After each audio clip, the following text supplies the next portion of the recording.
Hello my dear student, আমি তোমাদের Sujoy sir. আজকে আবার নিয়ে চলে আসলাম ক্লাস 10 এর ভূগোল ক্লাস। আর আগের দিন আমরা তো প্রাকৃতিক ভূগোল করেছি, আর আজকে কিন্তু আঞ্চলিক ভূগোল করব। আঞ্চলিক ভূগোলে আজকে আমাদের চ্যাপ্টারে আছে ভারতের স্বাভাবিক উদ্ভিদ। ঠিক আছে, ভারতের স্বাভাবিক উদ্ভিদ মানে প্রাকৃতিক ভূগোল, মানে ভারতের ভূগোলের দুটো পার্ট, একটা প্রাকৃতিক একটা আঞ্চলিক। ভারতের ভূগোলের প্রাকৃতিকের আর শেষ চ্যাপ্টার তোমাদের যেটা সিলেবাসে আছে সেটা হচ্ছে ভারতের স্বাভাবিক উদ্ভিদ। ঠিক আছে, আজকে তাহলে আমরা একটু স্বাভাবিক উদ্ভিদ পড়াই। আসলে এবার স্বাভাবিক উদ্ভিদ কি জিনিস? যে উদ্ভিদগুলো নিজেরাই তৈরি হয়ে যায় সেটাই হচ্ছে স্বাভাবিক উদ্ভিদ। ওয়ান কাইন্ড অফ পৃথিবীতে যত জায়গা আছে সেখানে যে সমস্ত গাছগুলো জন্মায় সব গাছকেই একত্রে স্বাভাবিক উদ্ভিদ বলতে পারি না। আমার বাড়িতে আমরা ছোট চারা গাছ লাগিয়ে ঘরে ফুল মানে সুন্দর দেখানোর জন্য ওটাকে স্বাভাবিক উদ্ভিদ বলবো না।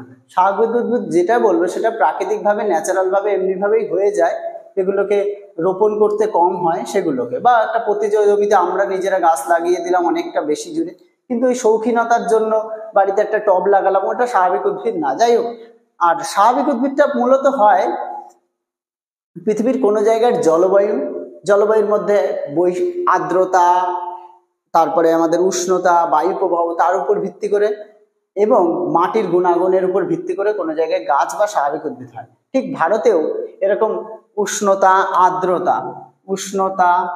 আর্দ্রতা, বায়ুর চাপ,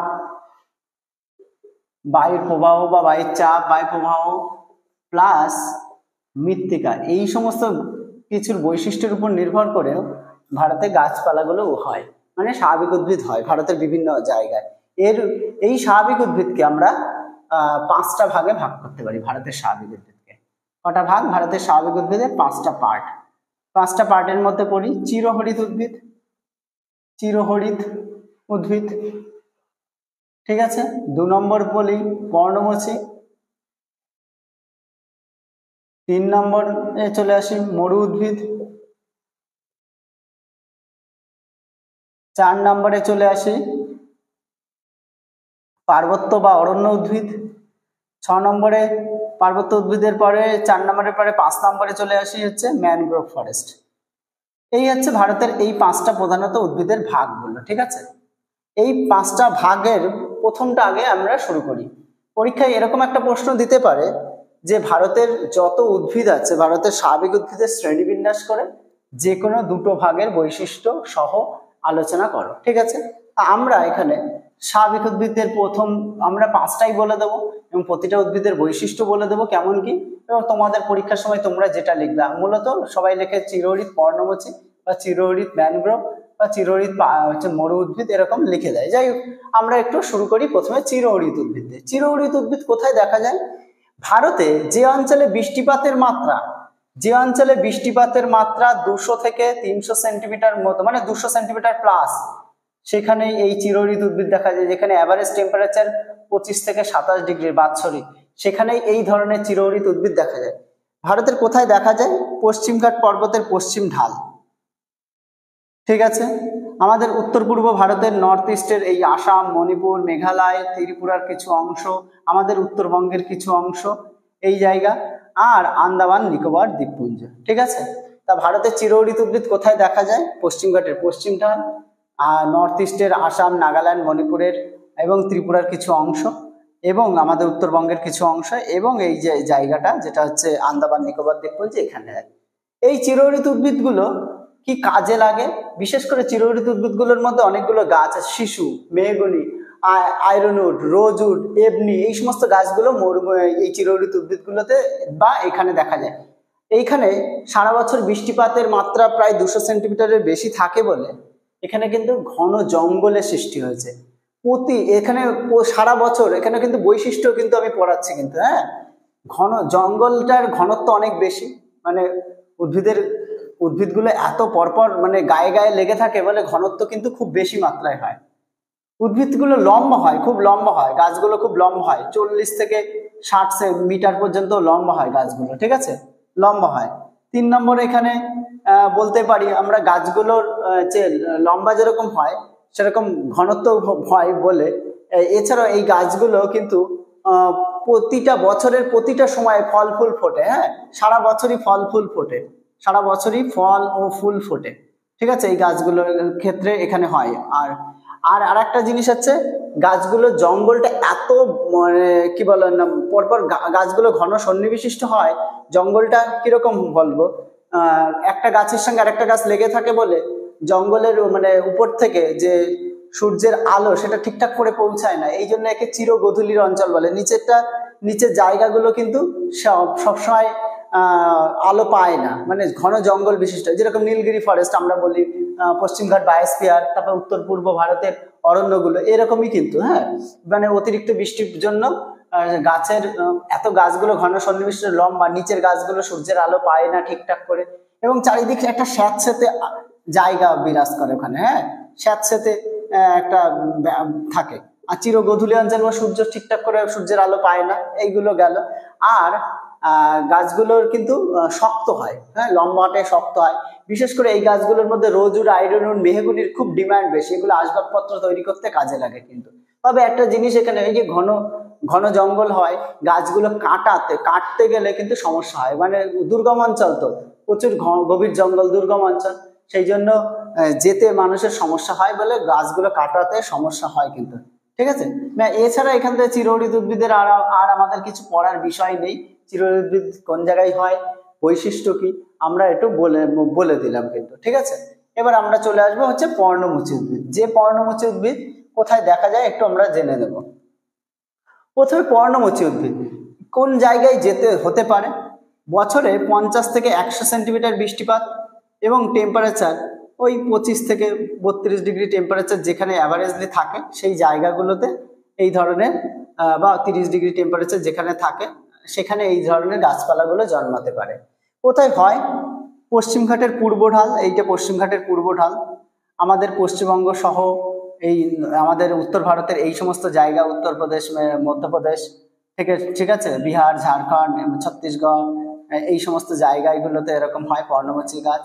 তারপর ওড়িশার কিছু অংশ, অন্ধ্রপ্রদেশের কিছু অংশ, তামিলনাড়ুর কিছু অংশ, মূলত মধ্যপ্রদেশের কিছু অংশ, মহারাষ্ট্রের কিছু অংশ, এরকম জায়গাগুলোতে আমাদের আসামের কিছু অংশে দেখা যায় এই ধরনের, ত্রিপুরার কিছু অংশে আছে এই ধরনের পর্ণমোচী গাছগুলো দেখা যায়, ঠিক আছে। ভারতবর্ষে কিন্তু সবচেয়ে বেশি এই পর্ণমোচী উদ্ভিদ কিন্তু দেখা যায়, ঠিক আছে। এই পর্ণমোচী উদ্ভিদ আবার দু প্রকারের হয়, একটা হচ্ছে উষ্ণ পর্ণমোচী, একটা হচ্ছে আর্দ্র পর্ণমোচী। আর্দ্র পর্ণমোচী মানে যেখানে 100 থেকে 200 সেন্টিমিটার বৃষ্টিপাত হয়, আর উষ্ণ পর্ণমোচী মানে যেখানে 50 থেকে 100 সেন্টিমিটার বৃষ্টিপাত হয়। এবার পর্ণমোচী উদ্ভিদ কোন, আর্দ্র পর্ণমোচীর মধ্যে আবার উদাহরণ আমরা বলতেই পারি আমাদের এখানে যেগুলো দেখা যায়, শিশু, তারপরে আম, জাম, কাঁঠাল, যাই আমাদের এই অঞ্চলগুলোতে হয় সেই ধরনের উদ্ভিদগুলো। এছাড়াও এখানে হচ্ছে কি বলেন নাম, পলাশ তো না, পলাশ মহুয়াও না, জারুল, শিমুল, এই সমস্ত গাছগুলো আমাদের এখানে যেগুলো হয় আর কি, মূলত বড় বড় গাছ, বট, অশ্বত্থ, এই সমস্ত গাছগুলো কিন্তু আর্দ্র পর্ণমোচী। আর উষ্ণ পর্ণমোচী মানে একটু বৃষ্টিপাত কম, উষ্ণ শুষ্ক জলবায়ু যেখানে আছে সেই ধরনের জায়গাগুলোতে মহুয়া, পলাশ যেগুলো আছে পশ্চিমের জায়গা, আমরা যেরকম এই জায়গায় পুরুলিয়া, বাঁকুড়া যেখানে আছে ওখানে একটু বৃষ্টিপাতটা কম হয় তুলনামূলকভাবে, মানে আমাদের এই পূর্বের অঞ্চল থেকে পশ্চিমের অঞ্চলগুলোতে। এবার এখানে এই মহুয়া, পলাশ এগুলো দেখা যায়। আবার আর্দ্র পর্ণমোচীর মধ্যে একটা বিখ্যাত গাছ হচ্ছে চন্দন গাছ, যেটা এই কর্ণাটকে, এই অন্ধ্রপ্রদেশে এই জায়গাটায় দেখা যায়, ঠিক আছে, আর্দ্র পর্ণমোচী। এবার আর্দ্র পর্ণমোচী বা শুষ্ক পর্ণমোচী এই গাছগুলোর একটা কিন্তু বিশাল বৈশিষ্ট্য আমাদের একটু পড়ে নিতে হবে। কিরকম বৈশিষ্ট্য, প্রথমেই সবচেয়ে আগে ইম্পর্টেন্ট দরকার বৈশিষ্ট্য, সেটা হচ্ছে এই গাছগুলো মাঝারি আকারের হয়। মাঝারি আকার মানে যেরকম চিরহরিৎ গাছগুলো যেরকম 50 থেকে 60 মিটার পর্যন্ত উঁচু ছিল, এই গাছগুলো মোটামুটি ওই 30 থেকে 40 মিটার পর্যন্ত উঁচু। চিরহরিৎ অরণ্য যেরকম ঘন সন্নিবিশিষ্ট, গাছগুলো একে অপরের সঙ্গে লেগে থাকে, এখানে সেই রকম না, এখানে একটু ফাঁকা মানে মধ্য ঘনত্বযুক্ত জায়গা, ঠিক আছে। গাছের একটা বড় বৈশিষ্ট্য, এই যে পর্ণমোচী বললাম পাতা মোচন করে, তার কারণ আর একটা জিনিস হচ্ছে এই আর্দ্র পর্ণমোচী হোক আর শুষ্ক পর্ণমোচী আছে, পর্ণমোচী গাছগুলো হয় এর বৃষ্টিপাত, ওই যে বললাম না 100 থেকে 250 থেকে, এটা মূলত বর্ষাকালে বৃষ্টিপাত হয়, আর বাকি সময় বৃষ্টিপাত খুব কম হয়। এবার বৃষ্টিপাত কম হওয়ার জন্য বছরের একটা সময় যেখানে শুষ্ক ঋতু বিরাজ করে, সেই শুষ্ক ঋতুতে কি হয়, গাছের জল তো থাকে না, মানে শুষ্ক ঋতুতে জল বা বৃষ্টি পড়ে না, তার জন্য গাছগুলো শুষ্ক ঋতুতে পাতা মোচন করা যায়, যাতে জল খরচ বাঁচানো যায়। ঠিক আছে, তাহলে পর্ণমোচী মানে পাতা মোচন করা হয় শুষ্ক ঋতুতে। কেন বললাম যে বছরে একটা সময় কিন্তু পাতা মোচন করা হয়, কারণ ওই যে পাতা মোচন করে দেয় শুষ্ক ঋতুতে জল খরচ বাঁচানোর জন্য, পাতা মোচন। ঠিক আছে, পাতা মোচন করে কিন্তু ঘন সন্নি বিশিষ্ট গাছগুলো, মধ্যম ঘন বসতিপূর্ণ গাছগুলো, এগুলো হচ্ছে পাতা মোচন করে। আর এখানে আরেকটা জিনিস, একই প্রজাতির উদ্ভিদ অনেক আছে, একই প্রজাতির উদ্ভিদ প্রচুর রকমের হয় কিন্তু এখানে, যেরকম আমেরই আমরা কত রকম ডেফিনেশন বা ভাগগুলো দেখি, এরকম একই প্রজাতির উদ্ভিদের অনেক কিন্তু প্রকারভেদ কিন্তু এখানে আমরা আর্দ্র পর্ণমোচী উদ্ভিদে দেখতে পাই। ঠিক আছে, তারপরে আমরা আসি মরু উদ্ভিদ। ঠিক আছে, মরু উদ্ভিদ কোথায় দেখা যায়? এবার পর্ণমোচী গেল, এবার আমরা মরু উদ্ভিদে চলে আসলাম। মরু উদ্ভিদের এগুলো কিন্তু পর্ণমোচীর বৈশিষ্ট্য বললাম কিন্তু, হ্যাঁ। এবার মরু উদ্ভিদ কোথায় দেখা যায়? মরু উদ্ভিদ বা মরু প্রায় উদ্ভিদ, যেখানে একটু বৃষ্টিপাত কম হয়। বৃষ্টিপাত কত হয়? যেখানে মূলত 25 সেন্টিমিটার 50 সেন্টিমিটারের কম, 50 সেমির কম হয় বৃষ্টিপাত, যেখানে সেটা হচ্ছে মরু উদ্ভিদ হয়। যেখানে শুষ্ক উষ্ণ জলবায়ু প্রবাহিত হয়। কোথায়? রাজস্থানের মরুভূমি অঞ্চল এবং আমাদের হরিয়ানার দক্ষিণ, পাঞ্জাবের দক্ষিণ, গুজরাটের উত্তর অংশ, আমাদের মহারাষ্ট্রের কিছু অংশে, মানে যেখানে বিদর্ভর দিকটা কিছুটা বৃষ্টিপাত কম হয়, মধ্যপ্রদেশের ক্ষেত্রেও কিছুটা বৃষ্টিপাত কম হয়, এরকম সেখানে কিন্তু এই ধরনের মরু বা মরু প্রায় উদ্ভিদগুলো কিন্তু দেখতে পাওয়া যায়। এই মরু বা মরু প্রায় উদ্ভিদের আর এক নাম হচ্ছে জেরোফাইট। কি আর এক নাম হচ্ছে? জেরোফাইট উদ্ভিদ। ঠিক আছে, এই জেরোফাইট উদ্ভিদগুলো, এখানে কি কি গাছ হয় জেরোফাইট উদ্ভিদে? সব কাঁটা জাতীয় বিশেষ করে গাছগুলো হয়, খেজুর, ঠিক আছে, বাবলা, ফণি মনসা, এই সমস্ত ফণি মনসা, এই সমস্ত গাছগুলো কিন্তু হয়। এবার এই গাছগুলো বা এই পর্ণমোচী মরু উদ্ভিদের বৈশিষ্ট্য আমরা একটু পড়ে নিই। এখানে মরু উদ্ভিদের বৈশিষ্ট্যগুলো, গাছে জলের পরিমাণ কম বলে গাছের শিকড়গুলো অনেক দূর পর্যন্ত যায়, শিকড় গভীরে যায়, হ্যাঁ, শিকড় গভীরে যায়। আর শিকড়গুলো যদি এরকম হয়, শিকড়গুলো রোমযুক্ত অনেকগুলো এরকম এরকম ভাবে নিয়ে বিভিন্ন মাটির বিভিন্ন কোণে কোণে পুরো একেবারে প্রবাহিত হয়ে যাচ্ছে। ঠিক আছে, এরকম ভাবে, এরকম মানে অনেকগুলো শিকড়ের মধ্যে অনেক ডালপালা, মানে শিকড় প্রশাখাযুক্ত। ঠিক আছে, শিকড় প্রশাখাযুক্ত। এবার যেহেতু বৃষ্টিপাত কম হয় বলে এখানে কিন্তু গাছের পাতাগুলো কাঁটায় পরিণত হয়েছে। গাছের পাতাগুলো কি হয়? কাঁটায় পরিণত হয়, কাঁটায় পরিণত হয় পাতা, কাঁটায় পরিণত হয় পাতা। ঠিক আছে, এছাড়াও এই গাছগুলোর কিউটিকল যুক্ত পাতা তো নেই, গাছের কাণ্ডগুলো রসালো, কাণ্ড পাতা রসালো হয়, কাণ্ডগুলো রসালো হয়। আর একটা কিছু, জল খরচ কম হবে বলে, মানে জল এরকম একটা গাছ থাকলে প্রচুর রোদ পড়লে গাছে কিন্তু বাষ্পীভবন হয়। এবার বাষ্পীভবন হয় বলে গাছের পাতা কাণ্ড মোমের প্রলেপ দিয়া, মোমের মতো প্রলেপ, ঠিক আছে, মোমের মতো প্রলেপ দেয়া, ঠিক আছে। তাহলে মোমের মতো প্রলেপ দেয়া কোন গাছে? এই গাছের কাঁটা। আর পাতা কিন্তু কাঁটায় পরিণত হয়। আর এতে গ্রন্থিমূল দেখা যায়, কিউটিকল দেখা যায় গাছে, হ্যাঁ, গ্রন্থিমূল, কিউটিকল, এই সমস্ত দেখা যায়। ঠিক আছে, তাহলে এই মরু উদ্ভিদের বৈশিষ্ট্য আমরা এখান থেকে পেলাম। ঠিক আছে, কোথায় দেখা যায় আমি বলে দিলাম। এবার আসি পার্বত্য উদ্ভিদ। এটা আবার একটু অনেক রকম আছে, পার্বত্য উদ্ভিদের অনেক শ্রেণীবিন্যাস আছে। আমরা একটু পার্বত্য উদ্ভিদগুলো একটু দেখি কোথায় কোথায় আছে। পার্বত্য উদ্ভিদ মূলত হিমালয় পার্বত্য অঞ্চলেই দেখা যায় আমাদের এখানে, হ্যাঁ। পার্বত্য উদ্ভিদ মূলত আমাদের যেখানে দেখি সেটা হচ্ছে হিমালয় পার্বত্য অঞ্চলেই পার্বত্য উদ্ভিদ মূলত দেখতে পাই। এইরকম জায়গা, এই যে পার্বত্য উদ্ভিদ, এই জায়গাটা দেখা যায়, হিমালয় পার্বত্য অঞ্চলে দেখা যায়। আর নীলগিরি পাহাড়টা এইগুলোতে কিছুটা পরিমাণ দেখা যায়, যেখানে উঁচু পাহাড় আছে, পশ্চিমঘাটে কিছুটা দেখা যায়, সেটা পরে আসে। ঠিক আছে, তাহলে পার্বত্য উদ্ভিদ, এই পার্বত্য উদ্ভিদ মূলত যেখানে উষ্ণ মানে আর্দ্রতাযুক্ত একটু বৃষ্টিপাত বেশি হয়, সেই রকম জায়গায় মোটামুটি বৃষ্টিপাত হয়। পার্বত্য অঞ্চলে আমরা পূর্ব হিমালয়ে একটু বেশি বৃষ্টি হয়, পশ্চিম হিমালয়ে কম হয়। এখানে একটু যেখানে তুষারপাত এবং হয় সেই সমস্ত জায়গায় এই পার্বত্য উদ্ভিদগুলো দেখা যায়। পূর্ব হিমালয়ে এখানে বৃষ্টিপাত হয় ভালোই, এখানে একটু কম বৃষ্টিপাত হয়। ঠিক আছে, এরকম। আর মেঘফাটা বৃষ্টি হয়, মোটামুটি 50 থেকে 100 সেন্টিমিটার পর্যন্ত বৃষ্টিপাত হতে পারে, এরকম জায়গায় পার্বত্য উদ্ভিদ হয়, আর্দ্রতা আছে এবং তুষারপাত মাঝে মাঝে হয় পার্বত্য উদ্ভিদ। কোথায় কোথায় হয়? আমাদের সিকিম, হিমাচল প্রদেশ, অরুণাচল প্রদেশ, ঠিক আছে, উত্তরাখণ্ড, জম্মু কাশ্মীর, এই সমস্ত জায়গায় আমাদের পার্বত্য উদ্ভিদ দেখা যায়। পার্বত্য উদ্ভিদের আবার অনেকগুলো শ্রেণী বিন্যাস বলি। প্রথম পার্বত্য উদ্ভিদ হচ্ছে পাইন। প্রথম হচ্ছে কি বলে নাম, প্রথম 1000 মিটার মধ্যে একটা উচ্চতায়, 0 থেকে 1000 মিটার উচ্চতায় এক ধরনের উদ্ভিদ দেখা যায়।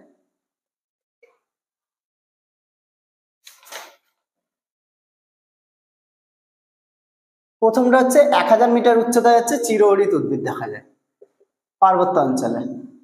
এইরকম জায়গায় আমাদের উত্তর পূর্বের যে পার্বত্য অঞ্চলগুলো আছে, হিমালয়, দার্জিলিং অঞ্চল যুক্ত সিকিম, এই সমস্ত, অরুণাচল প্রদেশ, এখানে 1000 মিটার উচ্চতায় চিরহরিৎ উদ্ভিদ। এই চিরহরিৎ উদ্ভিদে কি দেখা যায়? চিরহরিৎ উদ্ভিদ কথার কথা যদি এটা পর্বত হয়, এই 1000 মিটার উচ্চতা মানে এইটুকু উচ্চতায় চিরহরিৎ উদ্ভিদ দেখা যায়। চিরহরিৎ উদ্ভিদ মানে এখানে ওই কি বলে নাম, পাইনও কিছু দেখা যেতে পারে, তারপরে সেগুন, শিশু, এই সমস্ত গাছগুলো কিন্তু সেগুন, শিশু, শাল, এই সমস্ত গাছগুলো কিন্তু এখানে দেখা যায় 1000 মিটার উচ্চতায়। এখানে চিরসবুজ, সারা বছরই একই রকম উদ্ভিদ হয়। এবার 2 নম্বর হচ্ছে 1000 থেকে 2000 মিটার উচ্চতায়, এখানে পাইন ফরেস্ট দেখা যায়, পাইন অরণ্য। হ্যাঁ, 1000 থেকে 2000 মিটার উচ্চতায় কি হয়? পাইন ফরেস্ট দেখা যায়, প্রচুর পাইন গাছ দেখা যায় কিন্তু 1000 থেকে 2000 মিটার উচ্চতায়। 3 নম্বর দেখা যায় হচ্ছে মিশ্র অরণ্য, মানে পাহাড়ের উপরে উঠতে উঠতে আমরা দার্জিলিং যেতে যেতে অনেক রকমের গাছ দেখতে পাই, এক এক জায়গায় এক এক রকম, মানে এক এক উচ্চতায় এক এক। মিশ্র অরণ্য কত থেকে কত? 1000 থেকে 3000 মিটার উচ্চতায় মিশ্র অরণ্য দেখা যায়। এই মিশ্র অরণ্যে কি কি দেখা যায়? দেবদারু, ওক, ম্যাপল, এই সমস্ত গাছগুলো কিন্তু আমরা দেখতে পাই। ঠিক আছে, মিশ্র অরণ্যে এই গাছগুলো দেখতে পাই। 4 নম্বর এখানে আরেকটা আছে সরলবর্গীয় অরণ্য, মানে নরম কাঠের বনভূমি। সরলবর্গীয়, এই কাঠ দিয়ে হচ্ছে কাগজ টাগজ ইত্যাদি তৈরি হয়, কিন্তু প্লাইউড, কাগজ, এইসব। কোনগুলো? উইলো, বার্চ, ঠিক আছে, স্প্রিস, এই সমস্ত গাছগুলো কিন্তু আমরা দেখি। উইলো কাঠ দিয়ে কিন্তু ক্রিকেটের ব্যাট তৈরি হয়। ঠিক আছে, নরম কাঠ কিন্তু শক্ত আছে। তাহলে চিরহরিৎ গেল, পাইন ফরেস্ট গেল, মিশ্র অরণ্য গেল, সরলবর্গ। আর শেষ যেটা হচ্ছে, এইটা উচ্চতা হচ্ছে মোটামুটি এই 3000 থেকে 4000 মিটার উচ্চতায় এই সরলবর্গীয় কাঠগুলো দেখা যায়।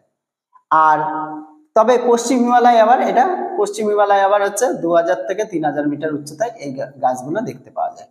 এবার আমরা চলে আসি হচ্ছে 5 নম্বর পার্বত্য অরণ্য, তার নাম হচ্ছে আলপীয় অরণ্য। আলপীয় অরণ্য, এই আলপীয় অরণ্য কত? 4000 মিটারের উচ্চতা বিশিষ্ট যে জায়গাগুলোতে সারা বছর বরফ থাকে না, 3 মাস, মোটামুটি 3 থেকে 4 মাস বরফ থাকে, সেখানে এই আলপীয় অরণ্যগুলো দেখা যায়। ঠিক আছে, 4000 মিটারের বেশি উচ্চতায় আলপীয় অরণ্য দেখা যায়। এই আলপীয় অরণ্যের মধ্যে সবচেয়ে ভালো ঘাস জাতীয় উদ্ভিদ, এছাড়াও রডোডেনড্রন, একটা বিখ্যাত মানে নেপালের জাতীয় ফুল রডোডেনড্রন, এইগুলো দেখা যায়। ঠিক আছে, এছাড়াও ঘাস জাতীয় উদ্ভিদগুলো দেখা যায়, কিন্তু ঘাস, ঠিক আছে, রডোডেনড্রন, ঘাস, এই সমস্ত উদ্ভিদগুলো কিন্তু আমাদের এই আলপীয় উদ্যানে দেখা যায়। পরীক্ষায় দিতে পারে আলপীয় অরণ্য কোথায় দেখা যায়, পার্বত্য অরণ্যের একটা ভাগ। তাহলে অরণ্য কিন্তু, পার্বত্য অরণ্য কিন্তু আমরা বললাম কি কি গাছ দেখা যায়, কোথায় কি আছে, এগুলো আমরা বললাম। এবার পার্বত্য অরণ্যের একটা বৈশিষ্ট্য, গাছগুলো এক এক জায়গায় এক এক রকম বৈশিষ্ট্য, এক এক রকম হবে। মোচা আকৃতির বিশিষ্ট কোনো গাছ হয়, ডালপালা কম আছে গাছগুলোতে, গাছগুলো মানে শাখা প্রশাখা কম আছে, গাছগুলো হালকা হয়, নরম হয়, বিশেষ করে পার্বত্য অঞ্চলে নরম কাঠের বাড়ি তৈরি হয় এই সমস্ত গাছগুলো দিয়ে। গাছের গুড়ি অনেকটা মোটা হয়, কিছু গাছ আছে। ঠিক আছে, এরকম হচ্ছে পার্বত্য অরণ্য কিন্তু আমাদের। আর গাছগুলো কিন্তু ফাঁকা ফাঁকা, অনেক একটু একটু ফাঁকা ফাঁকা আছে, খুব ঘন জঙ্গলও না কিন্তু। হ্যাঁ, এই হচ্ছে পার্বত্য অরণ্য। এবার আমরা চলে আসবো আমাদের পরবর্তী এবং শেষ অরণ্যের ভাগ, আমাদের ভারতবর্ষের শেষ অরণ্যের ভাগ, মানে আর টাইপের অরণ্য নেই, শেষ অরণ্যের ভাগ, তার নাম হচ্ছে ম্যানগ্রোভ ফরেস্ট। ম্যানগ্রোভ ফরেস্ট কোথায় হয়? যেখানে সমুদ্র উপকূল, বালি মাটি, বালি পলি, সূক্ষ্ম মাটি দেখা যায়, সেখানে হয়। যে সমুদ্র উপকূল বা বদ্বীপ অঞ্চল, কোথায়? সমুদ্র উপকূল বা বদ্বীপ অঞ্চল। ঠিক আছে, এই বদ্বীপ অঞ্চল, সমুদ্র উপকূল বা বদ্বীপ অঞ্চলে এই কোথায় দেখা যায়? এই ম্যানগ্রোভ ফরেস্ট দেখা যায়, যেখানে দুবার জোয়ার ভাটা হয়, জোয়ার ভাটা। তাহলে জোয়ার ভাটার জল কিন্তু ওই গাছে লাগে, এবং সূক্ষ্ম পলিবালি থাকতে হবে, সূক্ষ্ম পলিবালি থাকতে হবে।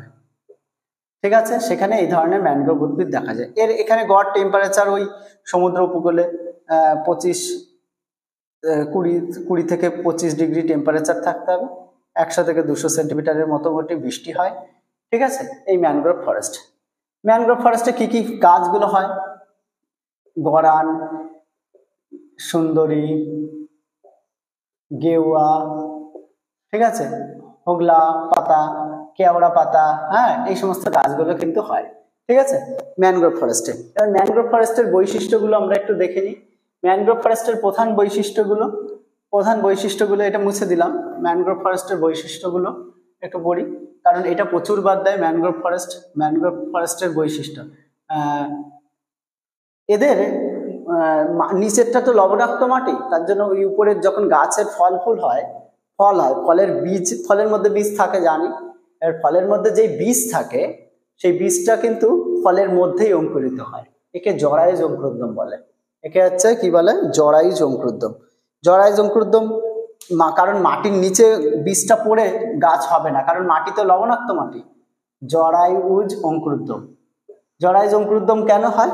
কারণ ওই যে গাছের বীজটা যদি মাটিতে পড়ে, লবণাক্ত মাটিতে অক্সিজেনের পরিমাণে ঘাটতি হবে, নিতে পারবে না। ঠিক আছে, সেই জন্য এই জরায়ুজ অঙ্কুরোদ্গম, গাছের ফলের মধ্যেই বীজের অঙ্কুরোদ্গম হয়। মাটিগুলো নরম হয়, বা পুরো সমুদ্র উপকূল বা নদীর উপকূলে হয়, এবং নরম হওয়ার জন্য গাছগুলো ঠেসমূল এবং ঠেসমূল দেখা যায়।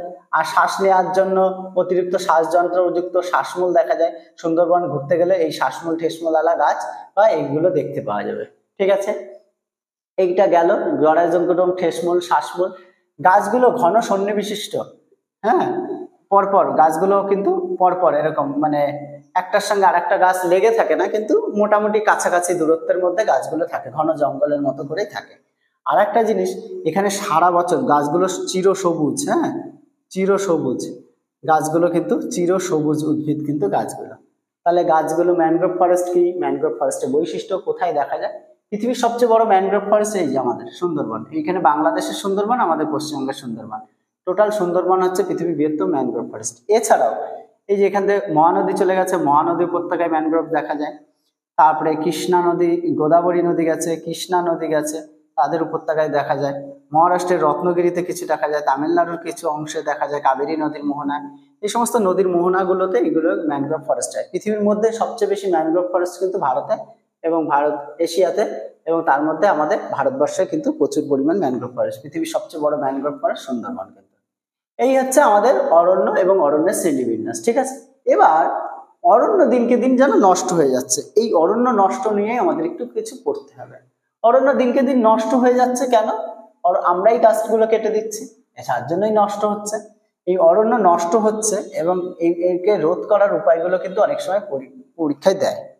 এবার আসি, আমাদের হচ্ছে অরণ্য, মানে আমরা তো স্বাভাবিক উদ্ভিদ পড়ালাম, এবার অরণ্য দিনকে দিন কিন্তু নষ্ট হয়ে যাচ্ছে, অরণ্যের পরিমাণ কমে যাচ্ছে। ভারতবর্ষে অরণ্য কিন্তু একটা দেশে থাকা উচিত হচ্ছে 33%, মানে 3 ভাগের মধ্যে 1 ভাগ অরণ্য থাকা উচিত। ভারতে আছে এখন 11.45%, মানে অরণ্যের পরিমাণ একেবারে কম। আর আমাদের পশ্চিমবঙ্গের কথা বাদ দিলাম, 13% প্লাস অরণ্য আছে। ঠিক আছে, এবার এই অরণ্য দিনকে দিন নষ্ট হয়ে যাচ্ছে, এবং এই অরণ্যকে সংরক্ষণ করার আমাদের কিছু কিছু উপায় জানতে হবে, বা রোধের উপায়। সবার আগে হচ্ছে অবিন্যস্তভাবে বনভূমি না, মানে গাছ না কাটা। কিরকম ভাবে গাছ না কাটা?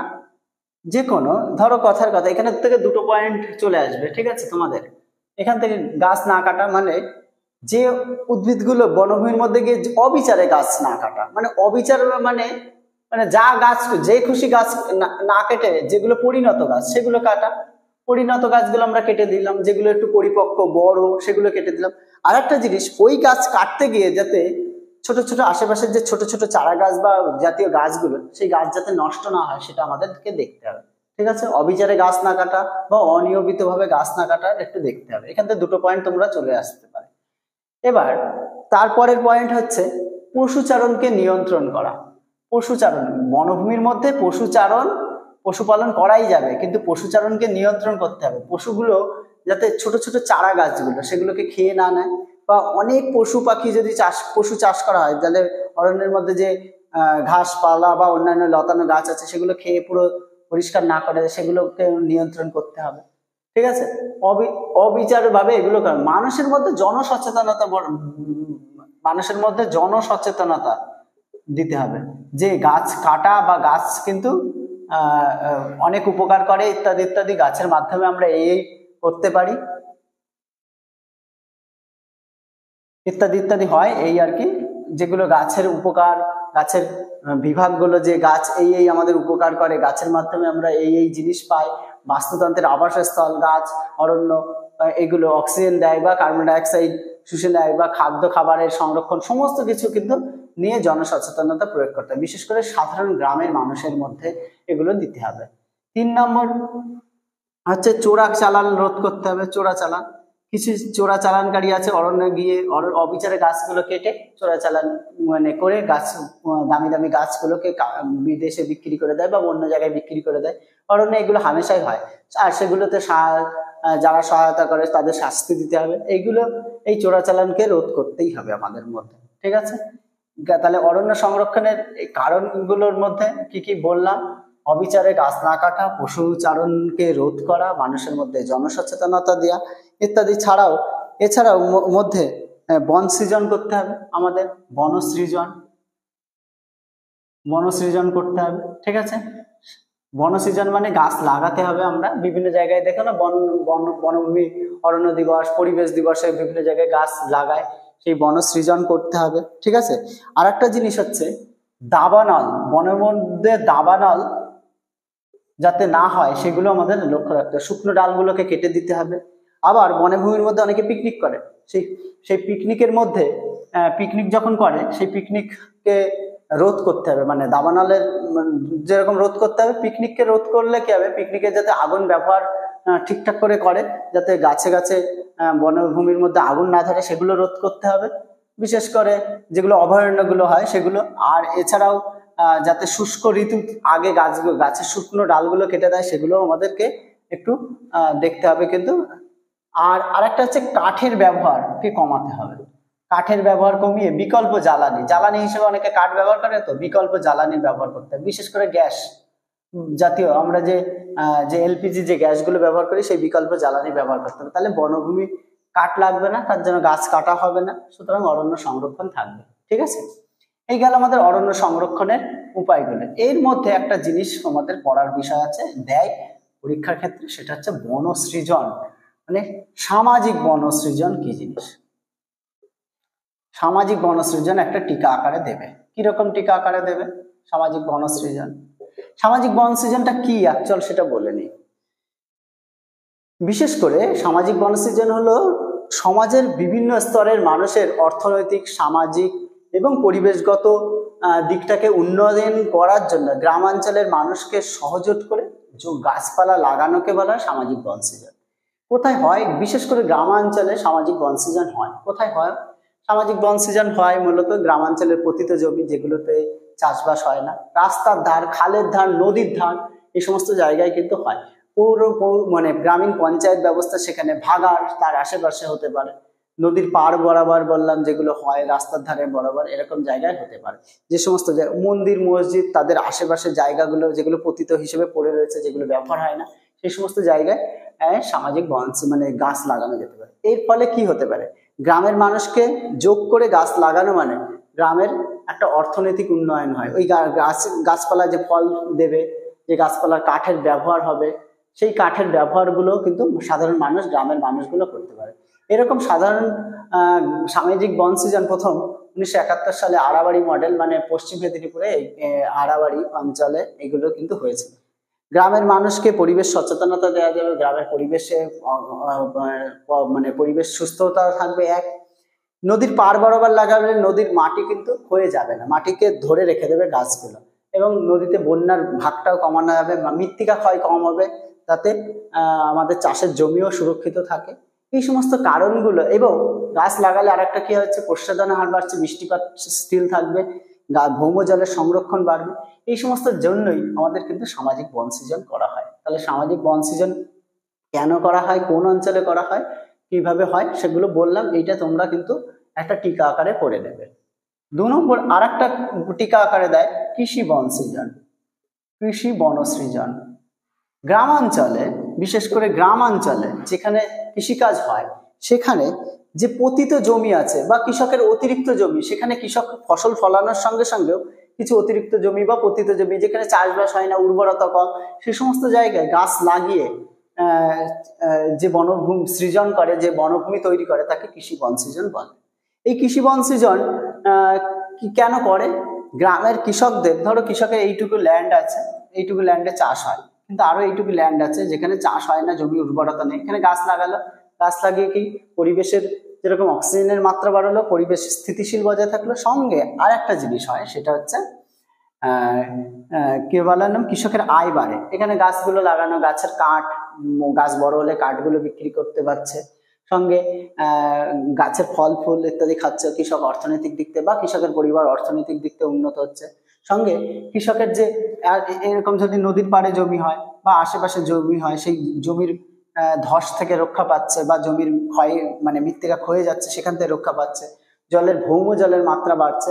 এইরকম কিছু কারণগুলোতে কিন্তু কৃষি বন সৃজন হয়। আবার অনেকে আছে পাহাড়ি অঞ্চলে পতিত জমিতে এরকম প্লাইউড মানে গাছ, নরম কাঠগুলো লাগিয়ে দিল, যেখানে প্লাইউড থেকে শুরু করে কাষ্ঠ শিল্প মানে কাগজ শিল্পের যে কাঁচামাল সেগুলো পেতে পারে এবং সেখানে উন্নত হয়। অনেক জায়গা আছে এরকম ফলের গাছ লাগিয়ে দেয়, যা সারা বছর ফল পাওয়া যায়, সেখান থেকে ফল খাওয়া যেরকম, সঙ্গে বাজারে বিক্রি করে অর্থনৈতিক দিক থেকে উন্নত হতে পারে। এই হচ্ছে কৃষি বন সৃজন, সামাজিক বন সৃজন, এগুলো টিকা আকারে কিন্তু দেয়। আর বনভূমি বা অরণ্য সংরক্ষণের কারণও আমি উপায়গুলো বলে দিয়েছি, কারণ দিলে অরণ্য কেন কেটে দিচ্ছে বা অরণ্য ধ্বংস হচ্ছে কেন, তার উল্টোটা।